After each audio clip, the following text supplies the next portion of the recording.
at the Security Council and even international prosecution before deciding to support it. In the end, we could not, in good conscience, protect the most extreme elements of the settler movement as it tries to destroy the two-state solution. We could not, in good conscience, turn a blind eye to Palestinian actions that fan hatred and violence. It is not in U.S. interest to help anyone on either side create a unitary state. And we may not be able to stop them, but we cannot be expected to defend them. And it is certainly not the role of any country to vote against its own policies. That is why we decided not to block the UN resolution that makes clear both sides have to take steps to save the two-state solution while there is still time. And we did not take this decision lightly. The Obama administration has always defended Israel against any effort at the UN and any international fora or biased and one-sided resolutions that seek to undermine its legitimacy or security. And that has not changed. Didn't change with this vote. But remember, it's important to note that every United States administration, Republican and Democratic, has opposed settlements as contrary to the prospects for peace. And action at the UN Security Council is far from unprecedented. In fact, previous administrations of both political parties have allowed resolutions that were critical of Israel to pass, including on settlements. On dozens of occasions under George W. Bush alone, the Council passed 6 resolutions that Israel opposed, including one that endorsed a plan calling for a complete freeze on settlements, including natural growth. Let me read you the lead paragraph from a New York Times story dated December 23rd. I quote, "With the United States abstaining, the Security Council adopted a resolution today strongly deploring Israel's handling of the disturbances in the occupied territories, which the resolution defined as including Jerusalem. All of the 14 other Security Council members voted in favor." My friends, that story was not written last week. It was written December 23rd, 1987, 26 years to the day that we voted last week when Ronald Reagan was president. Yet, despite growing pressure, the Obama administration held a strong line against UN action, any UN action. We were the only administration since 1967 that had not allowed any resolution to pass that Israel opposed. In fact, the only time in 8 years the Obama administration exercised its veto at the United Nations was against a one-sided settlements resolution in 2011. And that resolution did not mention incitement or violence. Now let's look at what's happened since then. Since then, there have been over 30,000 settlement units advanced through some stage of the planning process. That's right, over 30,000 settlement units advanced, notwithstanding the positions of the United States and other countries. And if we had vetoed this resolution just the other day, the United States would have been giving license to further unfettered settlement construction that we fundamentally oppose. So we reject the criticism that this vote abandons Israel. On the contrary, it is not this resolution that is isolating Israel. It is the permanent policy of settlement construction that risks making peace impossible. And virtually every country in the world other than Israel opposes settlements. That includes many of the friends of Israel, including the United Kingdom, France, Russia, all of whom voted in favor of the settlements resolution in 2011 that we vetoed, and again this year, along with every other member of the Council. In fact, this resolution simply reaffirms statements made by the Security Council on the legality of settlements over several decades. It does not break new ground. In 1978, the State Department legal advisor advised the Congress of his conclusion that Israel's government, the Israeli government's program of establishing civilian settlements in the occupied territory is inconsistent with international law. And we see no change since then to affect that fundamental conclusion. Now, you may have heard that some criticize this resolution for calling East Jerusalem occupied territory. But to be clear, there was absolutely nothing new in last week's resolution on that issue. It was one of a long line of Security Council resolutions that included East Jerusalem as part of the territories occupied by Israel in 1967, and that includes resolutions passed by the Security Council under President Reagan and President George H.W. Bush. And remember that every U.S. administration since 1967, along with the entire international community, has recognized East Jerusalem as among the territories that Israel occupied in the Six-Day War. Now, I want to stress this point. We fully respect Israel's profound historic and religious ties to the city and to its holy sites. We've never questioned that. This resolution in no manner prejudges the outcome of permanent status negotiations on East Jerusalem, which must, of course, reflect those historic ties and the realities on the ground. That's our position. We still support it. We also strongly reject the notion that somehow the United States was the driving force behind this resolution.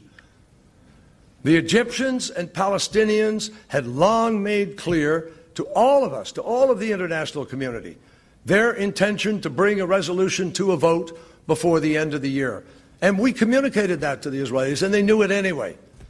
The United States did not draft or originate this resolution, nor did we put it forward. It was drafted by Egypt. It was drafted and, I think, introduced by Egypt, which is one of Israel's closest friends in the region, in coordination with the Palestinians and others. And during the time of the process, as it went out, we made clear to others, including those on the Security Council, that it was possible that if the resolution were to be balanced and it were to include references to incitement and to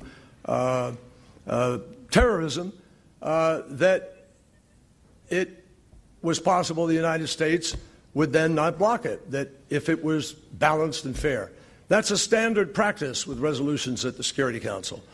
The Egyptians and the Palestinians and many others understood that if the text were more balanced, it was possible we wouldn't block it. But we also made crystal clear that the President of the United States would not make a final decision about our own position until we saw the final text. In the end, we did not agree with every word in this resolution. There are important issues that are not sufficiently addressed or even addressed at all. But we could not in good conscience veto a resolution that condemns violence and incitement and reiterates what has been for a long time the overwhelming consensus and international view on settlements, and calls for the parties to start taking constructive steps to advance the two-state solution on the ground. Ultimately, it will be up to the Israeli people to decide whether the unusually heated attacks that Israeli officials have directed towards this administration best serve Israel's national interests and its relationship with an ally that has been steadfast in its support, as I described. Those attacks, alongside allegations of U.S.-led conspiracy and other manufactured claims, distract attention from what the substance of this vote was really all about. Now, we all understand that Israel faces very serious threats in a very tough neighborhood. Israelis are rightfully concerned about making sure that there is not a new terrorist haven right next door to them, often referencing what's happened with Gaza. And we understand that. And we believe there are ways to meet those needs of security. And Israelis are fully justified in decrying attempts to legitimize their state and question the right of a Jewish state to exist. But this vote was not about that. It was about actions that Israelis and Palestinians are taking that are increasingly rendering a two-state solution impossible. It was not about making peace with the Palestinians now. It was about making sure that peace with the Palestinians will be possible in the future. Now, we all understand that Israel faces extraordinarily serious threats in a very tough neighborhood. And Israelis are very correct in making sure that there's not a terrorist haven right on their border. But this vote, I can't emphasize it enough, is not about the possibility of arriving at an agreement that's going to resolve that overnight or in 1 year or 2 years. This is about a longer process. This is about how we make peace with the Palestinians in the future, but preserve the capacity to do so. So how do we get there? How do we get there to that peace? Since the parties have not yet been able to resume talks, the U.S. and the Middle East Quartet have repeatedly called on both sides to independently demonstrate a genuine commitment to the two-state solution, not just with words, but with real actions and policies to create the conditions for meaningful negotiations.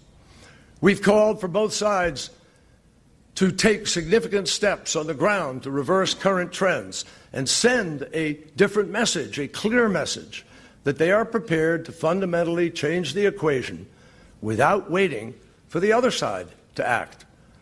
We have pushed them to comply with their basic commitments under their own prior agreements in order to advance a two-state reality on the ground. We have called for the Palestinians to do everything in their power to stop violence and incitement, including publicly and consistently condemning acts of terrorism and stopping the glorification of violence. And we have called on them to continue efforts to strengthen their own institutions and to improve governance, transparency, and accountability.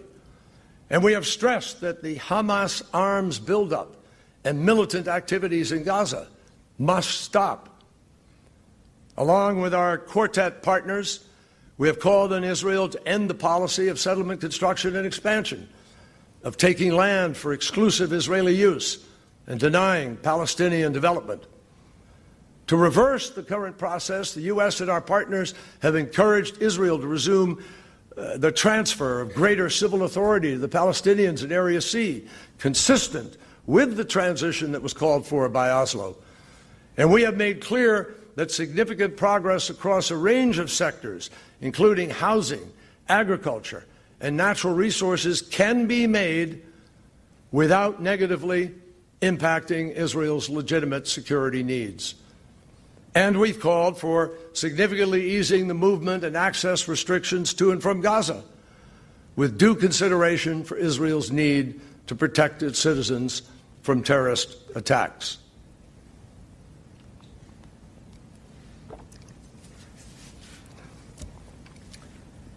So let me stress here again, none of the steps that I just talked about would negatively impact Israel's security. Let me also emphasize, this is not about offering limited economic measures that perpetuate the status quo. We're talking about significant steps that would signal real progress towards creating two states. That's the bottom line. If we're serious about the two-state solution, it's time to start implementing it now. Advancing the process of separation now in a serious way could make a significant difference in saving the two-state solution and in building confidence in the citizens of both sides that peace is indeed possible. And much progress can be made in advance of negotiations that can lay the foundation for negotiations, as contemplated by the Oslo process. In fact, these steps will help create the conditions for successful talks. Now, in the end, we all understand that a final status agreement can only be achieved through direct negotiations between the parties. We've said that again and again. We cannot impose the peace. There are other countries in the UN who believe it is our job to dictate the terms of a solution in the Security Council. Others want us to simply recognize a Palestinian state, absent an agreement. But I want to make clear today, these are not the choices that we will make. We choose instead to draw on the experience